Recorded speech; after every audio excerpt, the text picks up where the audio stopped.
Bon, j'ai adoré, c'était super. Ah ouais, vraiment, les paysages étaient magnifiques, inspirants, ça donne vraiment envie de te relaxer, de te poser.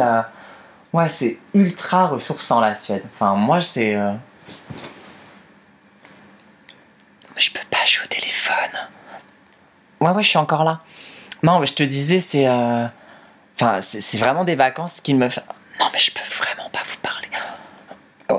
Ouais, excuse-moi. Enfin, en fait, je dois te laisser, il faut que je fasse une vidéo. Ouais. Bon, on se rappelle. Allez, ciao. C'est bien parce que c'est vous, hein. Bonjour à tous, je suis très contente de vous retrouver pour cette nouvelle vidéo. J'espère que vous passez un agréable été. Moi de mon côté, plutôt sympa. Je reviens de Suède où j'ai passé un agréable moment. Et ça m'a permis de lire beaucoup aussi. Donc ce mois-ci, enfin là c'est une vidéo lecture de juillet, j'ai beaucoup lu, j'ai lu 6 romans. Mais je vais vous en présenter que 5 aujourd'hui parce qu'il y en a un où j'ai envie de m'attarder un peu plus dessus et vous en faire une vidéo spéciale. Donc là, ce que je vais vous présenter aujourd'hui, c'est Charlie et la chocolaterie de Roald Dahl. C'est aux éditions Penguin et c'est la collection Puffin. Je vais aussi vous parler de Cruel par Kat Clark.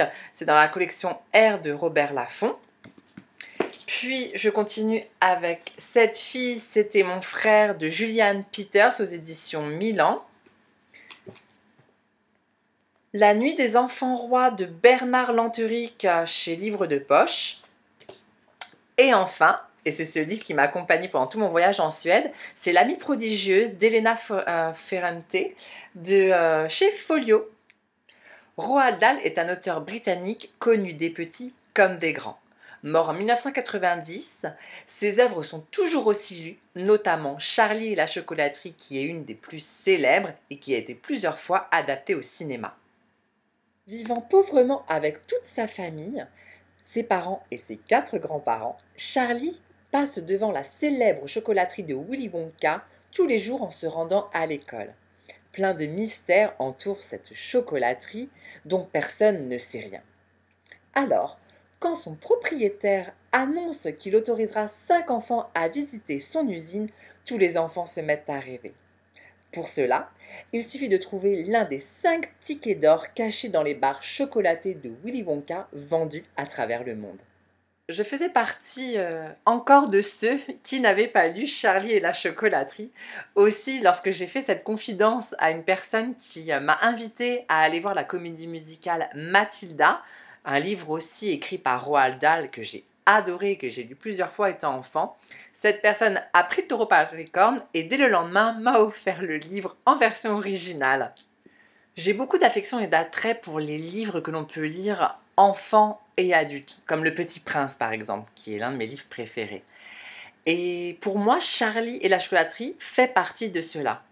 Alors certes, c'est pétri de bons sentiments, mais c'est tellement touchant. Surtout la relation de Charlie et ses grands-parents. Pour moi, elle participe pleinement à l'idée de l'ouvrage, à savoir que les choses simples sont celles qui rendent la vie plus jolie. Le plus magique survient quand on entre enfin dans la chocolaterie. Là, c'est tout un univers incroyable qu'a créé Roald Dahl. On a voilà, une rivière de chocolat, une cascade de chocolat, des inventions toutes plus farfelues les unes que les autres. Et surtout, il y a les Oompa Loompa, des petites créatures qui adorent le chocolat et qui ne cessent de chanter. D'ailleurs, leurs chansons m'ont fait beaucoup rire. Inspirées des enfants insupportables qui ont gagné leur ticket d'entrée pour visiter l'usine, ces petites chansons sont un rappel de l'essentiel qui sont importantes dans la vie et qui sont aussi bonnes de rappeler pour les petits comme pour les grands. Enfin, comment ne pas parler de Willy Wonka, ce personnage extraordinaire, excentrique, créatif, drôle. C'est sûr, il parlera à tous ceux qui ont gardé leur âme d'enfant, comme le grand-père de Charlie, et peut-être vous aussi. Kat Clarke se consacre aujourd'hui à la littérature jeune adulte. Son roman Cruel a été publié en 2013 et a été encensé par The Guardian. Un voyage de classe en Écosse en mode aventure, voilà qui enchante guère Alice, jeune lycéenne de 16 ans. Et cela ne s'arrange pas lorsqu'elle apprend que Cass, sa meilleure amie, Rae, la dépressive, Polly, l'exclue de service, et elle doivent partager leur chalet avec Tara, la plus populaire du lycée, qui est aussi une vraie peste, toujours prête à humilier les autres sur son passage. Néanmoins, Alice ne s'attendait pas à ce que ce voyage vire au cauchemar, car Cass, à bout, est bien décidé à se venger avec l'aide des 3 autres jeunes filles. Il est temps pour Tara de payer. C'est sur la chaîne d'Audrey, du Souffle des mots, que j'ai découvert ce roman. Alors malgré un synopsis vu et ultra revu de jeunes lycéennes dont la vie est pourrie par la plus populaire du lycée, j'avoue que le synopsis me branchait bien. Et je trouvais que c'était un livre plutôt sympa, idéal pour l'été.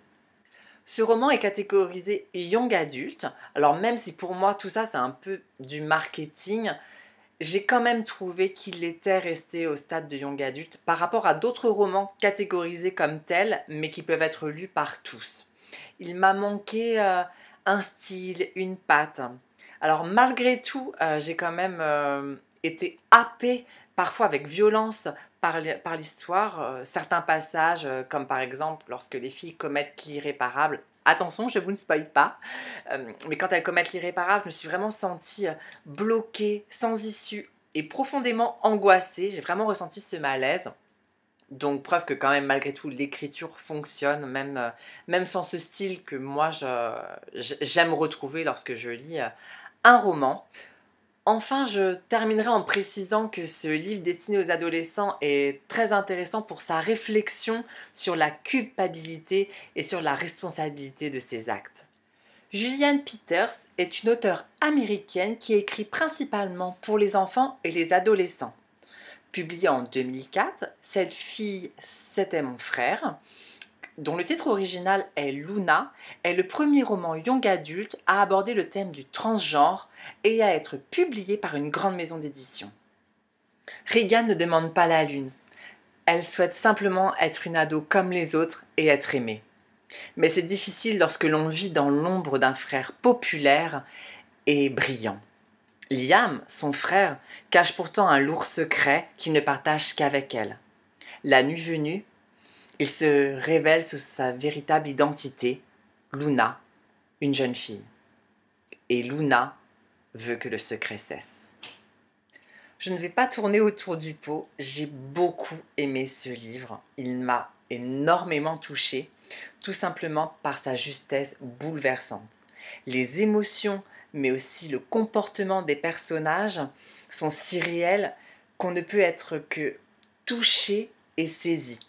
Je pense notamment, pour exemple, à la scène de la pyjama party organisée par Regan enfant, où Liam, son frère, laisse peu à peu transparaître sa véritable identité, Luna, lorsqu'il entend Madonna. Open your heart to me, baby, I hold the lock and you hold the key.